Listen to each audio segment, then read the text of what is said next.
Salve, salve, meu povo da Encruza! Bem-vindo ao primeiro vídeo do canal Papo de Encruza. Eu sou o pai Jean Estevam de Ogum Megê, líder sacerdote do terreiro de Ogum Megê e Cigano Pablo. Estamos aqui hoje para iniciar nosso primeiro vídeo do canal. Eu com meu companheiro, amigo, filho de Santo Carlos. Se apresenta, Carlos, pra galera. Isso aí, eu sou o Carlos, iniciante da Umbanda, um pouco mais de um ano, acabei de começar, acabei de pisar no terreiro e tenho muitas dúvidas e acredito que vocês também têm algumas dúvidas e a gente vai fazer o possível para sanar essas dúvidas e ter um papo bem legal aqui do mundo da Umbanda, esse universo tão mágico e maravilhoso da Umbanda. Então, como vocês já devem ter visto em algum lugar desse vídeo, o tema do vídeo é Quaresma. Então hoje a gente vai falar um pouco sobre a Quaresma, de como a Quaresma funciona na Umbanda, de como a Quaresma, a história da Quaresma em si, né, como ela começou, e o que pode, o que não pode. Então fica até o final do vídeo que eu vou expor todas as minhas opiniões e todas as minhas diretrizes como sacerdote, como líder de terreiro, o que eu prego na minha casa e naquilo que eu acredito. Então vamos lá, solta a vinheta. Era festa de morte e eu não sabia. Era festa de... Então o papo hoje é Quaresma. Um brinde, meu querido, o nosso primeiro papo de Encruza, que venham muitos mais. Saúde! Olha só, Quaresma. Quaresma, pelo que eu sei, é uma tradição católica, cristã, que é mais, eu entendo, por uma preparação para a Páscoa, que na verdade a Quaresma é uma coisa assim, nem quando eu era católico tinha uma explicação clara e satisfatória sobre esse período. O que eu entendo é que é um período de preparação para a Páscoa, onde a gente segue alguns rituais, é um período de resguardo, muito antigo. Agora, que raio que Quaresma tem a ver com a Umbanda? Tá, vamos lá. Sobre a explicação sobre Quaresma no catolicismo, né? Bem, a Quaresma é o que vem depois do Carnaval, né? Carnaval, a festa da carne, né? Eu já vou entrar nesse mérito, porque não tem como falar de Quaresma sem explicar o que é o Carnaval, né? E a Quaresma é um período de 40 dias que a gente entra em um período de jejum, de meditação, dentro da doutrina cristã, né? Para se preparar para o nascimento de Cristo, onde a gente, para esse período de jejum, a gente está lá para firmar nossos pensamentos, nossas rezas, pedir perdão, viver em penitência, para se preparar para a chegada de Cristo, que é na Páscoa, né? Só que o que ela tem a ver na Umbanda? Na Umbanda em si, nada. Não tem o menor sentido a perpetuação da Quaresma dentro da Umbanda. Que ótimo, então muito obrigado. Espero que você goste. A gente pode encerrar o vídeo aqui. Tchau, tchau, gente. Até a próxima. Não, fica aí, brincadeira, fica. Eu tô vendo você dando pause. Para de parar. Então, não tem nada a ver a perpetuação da Quaresma na Umbanda, porque é um ritual cristão, né? A Umbanda não é cristã. Ah, mas meu pai de santo na minha casa, a gente faz muitas rezas cristãs antes de começar a agir. A gente reza Pai Nosso, Ave Maria, reza o Credo, Anjo da Guarda, Divina Luz, abençoe este lar. E quando tem um orixá, por exemplo, festa de Ogum, a gente vai rezar uma oração para São Jorge. Então a Umbanda não é cristã? Não. Lembrando que a Umbanda é muito mais velha do que se conta. A Umbanda do Zélio de Moraes é jovem, certo? Mas a Umbanda vem muito antes disso. O Zélio de Moraes era um homem branco, de elite cristã, que fez contato com o culto de Umbanda através de benzedeiras e algumas conversas, alguns conciliamentos, alguns passes, né? Ele se encantou por aquilo. Eu tenho minhas ressalvas contra o Zélio, também tenho as minhas exaltações contra ele também, porque não dá para jogar só pedra no homem, porque ele ajudou a divulgar a religião, embora ele tornou uma religião um pouco classista. Era uma religião de periferia e se tornou uma coisa que o povo classista começou a monopolizar, mas eu não quero entrar nesse mérito. Mas Zélio de Moraes era um kardecista, era um cristão. E você pode discordar de muitas condutas que cada casa tem, mas uma coisa é uma verdade absoluta sobre todo o terreiro, seja de Umbanda, Candomblé, Kimbanda, Batuque e outras nações, outros tipos de toques. Que todo terreiro, por mais que possam ser, vamos dizer assim, de nações iguais, pregarem as mesmas coisas, cada sacerdote tem um pensamento único, cada indivíduo tem um pensamento único. Então ele incorpora suas próprias crenças, seu próprio entendimento, assim como pastores que leem a Bíblia e têm entendimentos diferentes, explicações diferentes sobre o mesmo texto, né? Então, ele, por ser um homem cristão, ele acabou trazendo uma roupagem muito cristã para os terreiros. E nessa que veio já se usavam as imagens cristãs para disfarçar o orixá, mas isso foi na época de escravidão, né? Porque tinha que se fingir do santo, mas o Zé não precisava, porque já era um período pós-escravidão e foi antes da ditadura. Ele não precisava esconder a religião.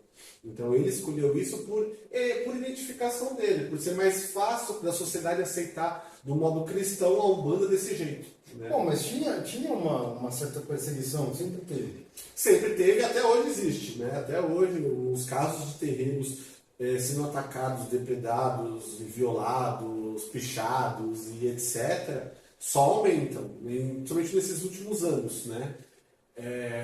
Onde se exaltou um único tipo de credo numa religião laica, num país laico. Né?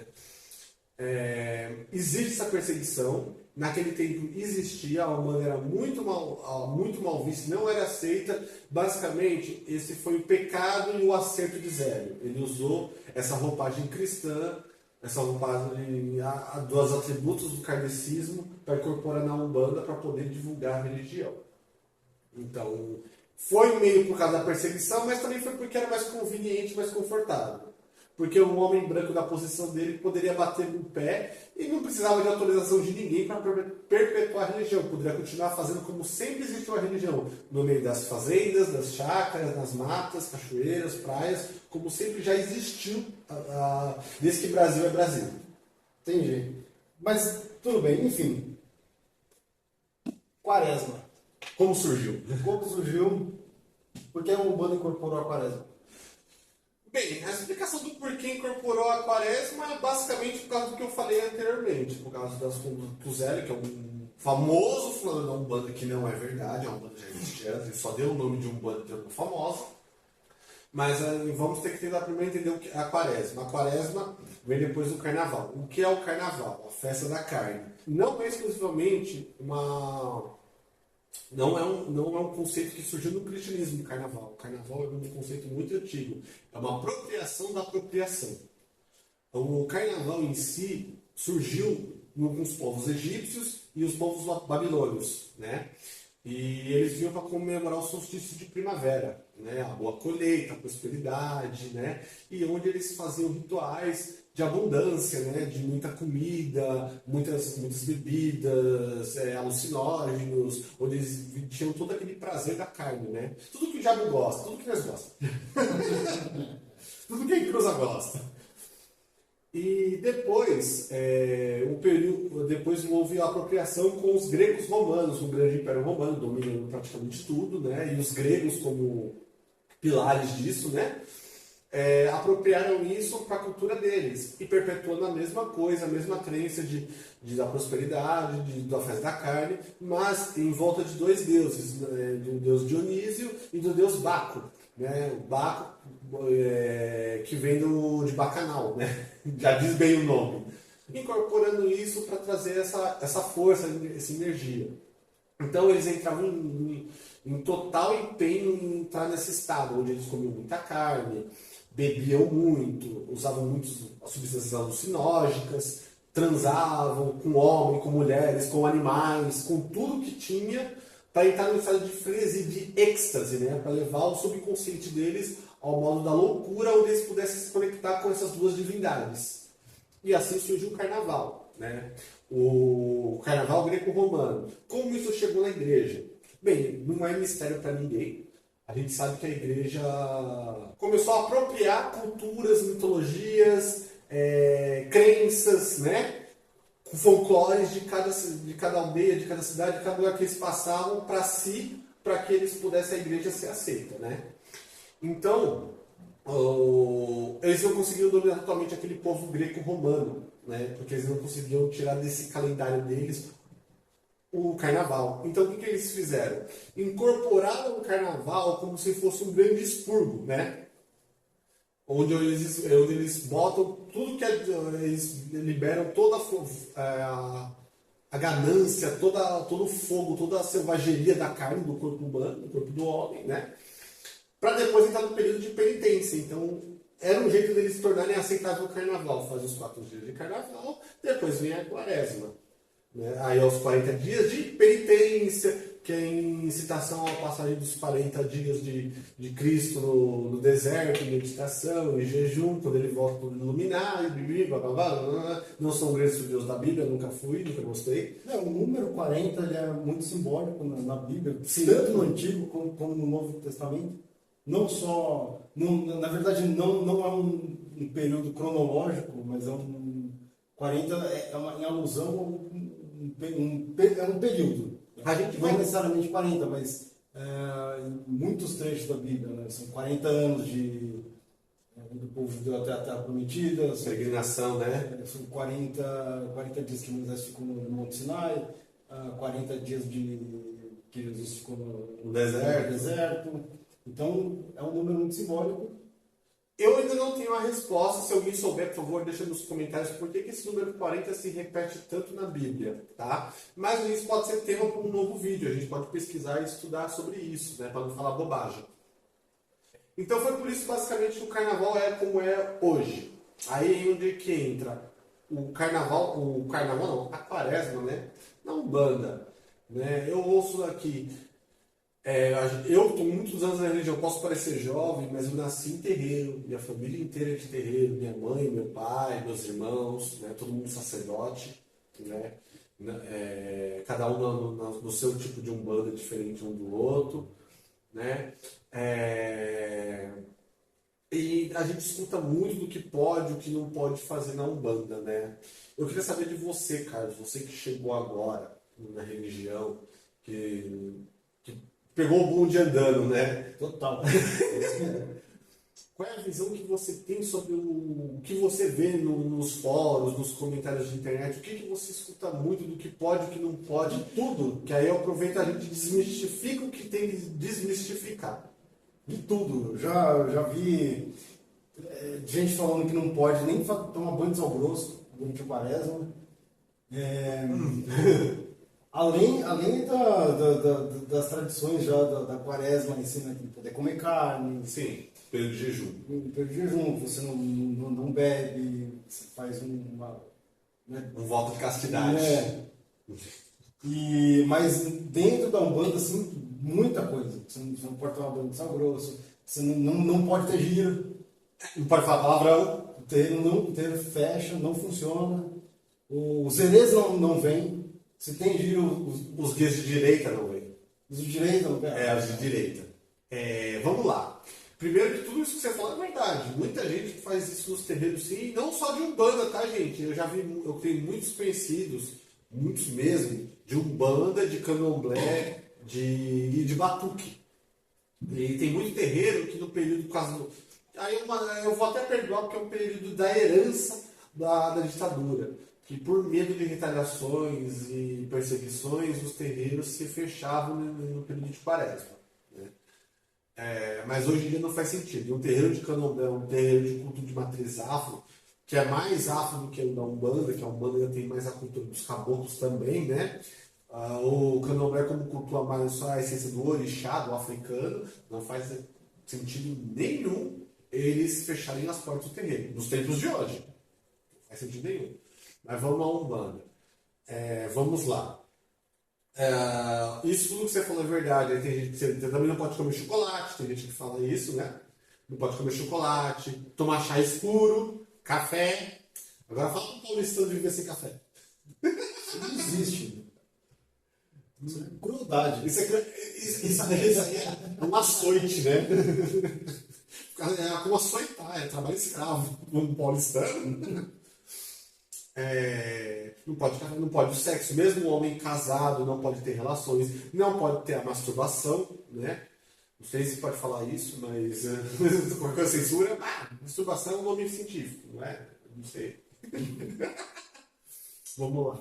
Não pode a masturbação, álcool, drogas, né? Até você, se você tiver um momento de ereção, já estaria entrando em modo de pecado, né? Onde você teria que começar a se flagelar, entrar em penitência, né? Isso é um conceito cristão e que muitas umbandas adotam. Isso tudo é uma grande balela, uma grande falácia, porque assim, você pode ser umbandista e ser cristão. É controverso, mas pode. A Umbanda não é uma religião que te proíbe de ser nada, não te limita a ser só umbandista. Você pode ser umbandista e fazer magia celta, nórdica, egípcia, né? Você pode cultuar o que você quiser, você pode até ser evangélico, protestante, não tem problema nenhum. A Umbanda não te amarra a esse ponto. As outras religiões têm problema com a gente não tem problema com os outros. Aí você entrou numa polêmica, uma polêmica grande aí que vai ter muita gente xingando, né? Adoro o caos. Um umbandista pode ser cristão. Aí muita gente vai falar, mas a Umbanda é cristã. Não é cristã. Como eu estava falando anteriormente, a Umbanda usou a roupagem cristã para conseguir sobreviver em tempos da escravidão, pós-escravidão, onde havia um preconceito gigantesco. Não que não tenha preconceito, mas naquele tempo era muito maior. Era motivo de ser apedrejado, de morrer. Não que hoje também não tenha isso, né? Mas era muito pior. Depois do período da ditadura. Hoje em dia a gente pode sobreviver sem isso, sem perpetuar esse tipo de coisa. Então, não faz sentido os terreiros continuarem adotando uma herança, por causa que é a tradição. Tradições sem fundamento, sem explicação, sem um motivo, não sagrado, mas um motivo espiritual de conexão, não faz sentido perpetuar. A gente vê até hoje em terreiros de Umbanda, que gente que, por exemplo, que é um filho de Ogum, quando fala assim, eu vi a imagem do meu Ogum na minha frente. Ele era um cavaleiro com a pele tão clara e uma armadura romana. Porra, você quer me fuder, né, mano? Quer me fuder de igreja. Tem gente que tem a imagem de que o seu orixá Ogum é uma imagem de São Jorge, é um cara branco da pele clara, com aquela cara europeia, né, com aquela pálida e com armadura romana. Não! É uma religião com matriz africana. O seu orixá é preto. É preto. Você pode odiar preto, mas vai ter que engolir. Se você quer ser um bandista, vai ter que engolir que você incorpora do negão. Ele é negro. O Ogum é negro. Todo orixá é preto. Com muito orgulho, com muito amor que eu tenho. A pele mais linda que existe no mundo. Tenho até inveja desse homem. Mas eu sou meio... Cappuccino. Preciso tomar um solzinho, aí eu fico bom. Eu já vi você com uma foto pretona. Eu acho uma cor linda. Mas então, mas aí a gente tem que... Aí eu penso o seguinte. Tudo bem, eu concordo com você que a Umbanda não é cristã. E não tem problema em a Umbanda não ser cristã. Parece que muita gente vê um problema dizer que a Umbanda não é cristã. Tudo bem. Agora, a gente tem que levar em consideração que tem guias que são cristãos. Sim, mas isso são culpa não dos guias, dos médios. Os guias revelam muitas coisas pra gente. Fato, isso é um fato. Os guias trazem muitos conhecimentos pra gente. Mas os guias têm limitações de acordo ao aparelho deles. Aparelho, cavalo, médio, como vocês... burro, como vocês preferirem serem a nomenclatura, né? Então, o guia se limita ao conhecimento dele de acordo com as palavras e conhecimentos que o médium tem. Ele pode até trazer coisas novas, né? No subconsciente, trazendo informações, educações novas, né? Mas ele vai usar muito dos conceitos do próprio cavalo. Porque na Umbanda a gente acredita que os guias, as entidades, não os orixás, as entidades se incorporam nos fragmentos de nossa própria personalidade, nosso próprio campo energético. Então, por exemplo, o nosso lado mais sábio, o nosso Exu se adequa mais com ele aproveita essa irradiação dessa sua parte, do seu caráter, para incorporar. Então ele usa um pouco dos seus conceitos, dos seus pensamentos para conseguir se manifestar, né? O guia não tem essa autonomia toda de apagar totalmente o cavalo, tá? Mesmo o médium inconsciente, tá? Que já desmistifica agora que o médium inconsciente, tudo que o guia fala é puro guia, não, porque também tem o próprio conceito do guia, da pessoa, nos dizeres do guia, tá? Porque o guia não pode falar o que o médio não sabe totalmente, sabe? Ele tem que ter um norte. Porque é um crescimento conjunto. Você sempre ouviu isso, que os guias e você, o guia vem engatinhando, um guia jovem. Você está engatinhando a religião. Por que está dizendo isso? Porque vocês caminham lado a lado. O guia não pode chegar tão à frente assim de você. Se o guia está lá justamente para evoluir. Então vocês têm que ter um intercâmbio. Então vocês estão crescendo juntos. Como se fosse uma simbiose. Exatamente, é um se alimentando do outro, evoluindo um com o outro. Então não faz sentido o guia ser tão mais à frente que você. Então você pode ter certeza que todo guia, toda a fala de todos os guias, até dos meus guias, tem um pouco das minhas próprias virtudes, dos meus próprios conhecimentos, tá? O trabalho do médium é tentar se desconstruir o máximo e tentar ser o mais imparcial possível, ser um bom ouvinte, tentar ouvir os dois lados da pessoa, do consulente, enfim, para poder ter uma opinião sobre fora da nossa régua de parâmetros de vida, tentar ter empatia de se colocar na sua pele para entender como é o seu parâmetro de vida, qual é a sua régua de vida. Porque aí eu vou conseguir dar um bom meu guia ou eu vou conseguir te dar um bom conselho, te dar uma boa direção. Isso é maluco. Na verdade, entender o que é incorporação é uma coisa muito mais complexa do que a gente acha que é. Mas esse é tema de outro vídeo. Vamos voltar ao foco, é isso. Aí a gente entra no assunto, Carlos. Então, sobre a sua pergunta, né? Por que tantos guias cristãos? Como eu respondi, é um pouco do próprio conceito do médium. E por que os médios têm esse conceito tão enraizado cristão em você? Você já parou para pensar nisso? Acho que a única referência que eles têm. Exato, né? É a referência, porque nós de países latinos colonizados, né, por portugueses, italianos, espanhóis, temos muito forte essa questão cristã, mas nesses países europeus já não são tanto assim, né? Eles em si hoje em dia não são mais tão cristãos quanto a gente, né? Os italianos também, né, que eu acho que eu não mencionei. Bom, na Europa quase 30% da população não tem religião. Exatamente. E hoje em dia na Grécia eles têm um resgate para voltar a cultuar os deuses gregos, tá? Porque basicamente a Grécia se tornou um país ateu. Hoje em dia eles voltaram. Que volte o culto tabaco. Que volte. Essa é em Roma. Dionísio. Dionísio. Pronto. Então, e é uma herança que a gente tem dos nossos colonizadores, né? Que a chibata deles pesa até hoje na cultura da pele do povo, principalmente do povo negro, do povo indígena, do povo que tem essa herança. E isso pesa muito. Eu falo que um umbandista seria umbandista e cristão ao mesmo tempo que não faz sentido? Não faz, mas eu perdoo, eu entendo, eu me compadeço, porque a gente cresce em um berço cristão, mesmo dentro de um berço de uma família que não é praticante. Quantas vezes você já deve ter visto, mesmo numa família que não frequenta a igreja, falar tá amarrado em nome de Jesus, ter um grande respeito pela quaresma, pela Páscoa, pelo Natal. Todos esses feriados são apropriações, né? Como quase toda cultura branca é uma apropriação, né? Isso até me fez lembrar de um tema que eu queria comentar, não faz nem nada a ver com o vídeo. Se fala muito dos pais da ciência, né? Os pais da ciência, né? Os gregos famosos. Platão. Ou enfim, eu sou péssimo de ciência de referência, gente. Eu sou péssimo para decorar nome. Mas o pai da matemática, Pitágoras, o pai da geometria, o pai da filosofia, o pai da astrologia. Da medicina.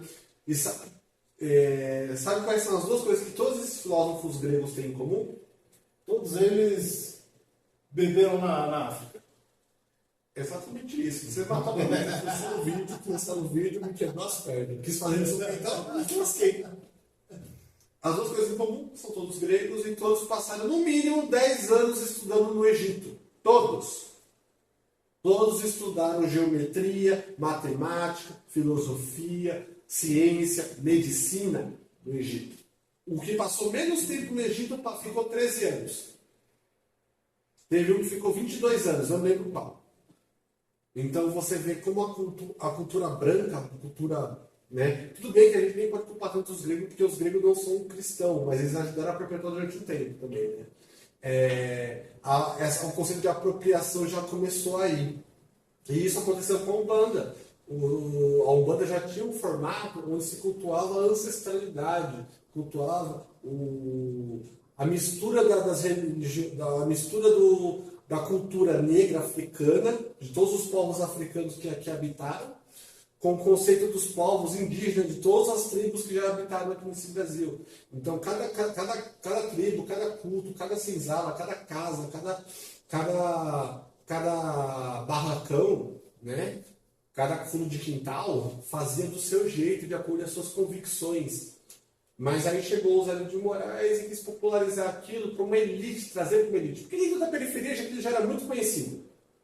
Já era muito conhecido. Né? Mas ela sempre foi demonizada. Então ele torna popular. E estende isso para uma elite. Só que a elite, para aceitar, tem que embranquecer. E o melhor jeito de se embranquecer um conceito africano, um conceito indígena, é cristianizando ele. Então é por isso que os guias de hoje, mesmo um preto velho, que não tem nada a ver com um cristão, que é inclusive até uma crítica ao meu próprio preto velho, porque ele veio de um terreiro com conceitos cristãos. Você está criticando o seu preto velho? Estou criticando o pai Joaquim. Tem essa ousadia de Mas é criticar com o seu preto velho. respeito, a gente fala de igual para igual. Igual assim, modo de dizer, porque ele é superior. Mas é com todo respeito, como ele tem também todo respeito para me criticar e chipatar, se precisar.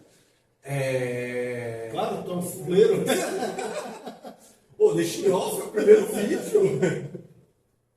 O pai Joaquim, ele vem na roupagem que ele foi doutrinado na casa onde começamos o nosso desenvolvimento. Então ele vem naquela postura com rosário, benzendo as pessoas com o Pai Nosso, com a Ave Maria, naquela posição curvadinha. Bom, mas muitos estavam falando que ele não era cristão em vida. Não, nenhum preto velho é cristão em vida.